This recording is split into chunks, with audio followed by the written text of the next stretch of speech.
Morning everyone. আজকে হনুমান জয়ন্তী, আজকে মঙ্গলবার 23শে এপ্রিল। তো আজকে সকাল থেকে অনেক সকালে ঘুম থেকে উঠেছি। ব্লগটা তো যেমন বললাম যে সকাল সকাল ঘুম থেকে উঠেছি, উঠেই আগে পুজোর জোগাড়টা করে নিয়েছি। আর এই যে শাশুড়িমা এখানে আগে হনুমান চল্লিশা বলছে, আর এইদিকে বিপদনাশিনী পুজোর সব জোগাড় করে নিয়েছি আমি। শাশুড়িমার পড়া হয়ে গেলে আমি পড়বো, আর এদিকে আগে বিপদনাশিনী পুজো হয়ে যাবে। তো দেখো আমাদের পুজো কমপ্লিট, আমি বাটা গুছিয়ে নিয়েছি আর আমার হনুমান চল্লিশা পড়া হয়ে গেছে। আর কালকে না বাজারে গেছিলাম, সেখান থেকে দুটো ফুলের টব কিনেছিলাম। এগুলো লক্ষ্মী জবা, একটা হলো পিঙ্ক আর একটা হলো হলুদের মধ্যে লাল। তো গাছ দুটো খুব সুন্দর পছন্দ হলো, তাই নিয়ে চলে আসলাম। আর এই রেখে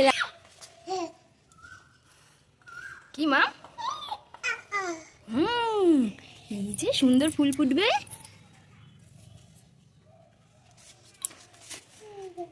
দেখি দেখি। তো তোমরা দেখলে তো মাম কত খুশি, মাম খুব খুশি হয়েছে গাছগুলো দেখে। আর এইটা হলো মামের বান্ধবী, মানে আমাদের পাড়ারই একটা বাচ্চা, ওর এসেছে। ওর আর যেটা খাটে বসে আছে এটা হলো ওর কাকা। তো প্রিয়ন্তিকা ওর নাম। প্রিয়ন্তিকা তো মামকে দেখে খুব খুশি, মামও খুব খুশি। আর এটা হলো মামের হলো বজরংবলী, এটাকে নিয়ে সারাদিন হাঁটে।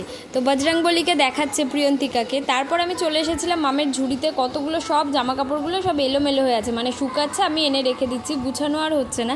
ভাবলাম হাতে একটু সময় আছে, তা গুছিয়ে নিই। আর মাম তো নিচে খালি দৌড়াদৌড়ি করছে।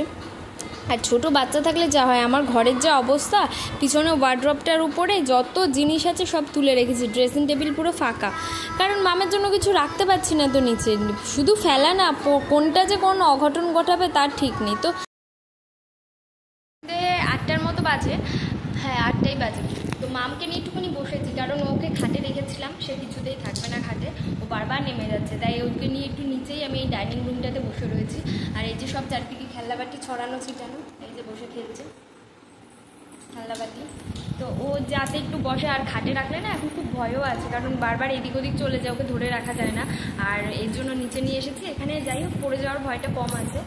তো তারপর চলে গেছিলাম আমাদের সামনের বাড়িটাতে, ওইখানে দাদু আর ঠাকুমাটার কাছে একটু দরকার ছিল, আমি আর শাশুড়ি মা মিলেই গেছিলাম। আর মাম ওখানে গিয়ে দেখো কি দুষ্টামি করছে। তো আজকের ভিডিওটা এত অবধি, কেমন লাগলো জানিও তো, আর লাইক সাবস্ক্রাইব করতে ভুলো না।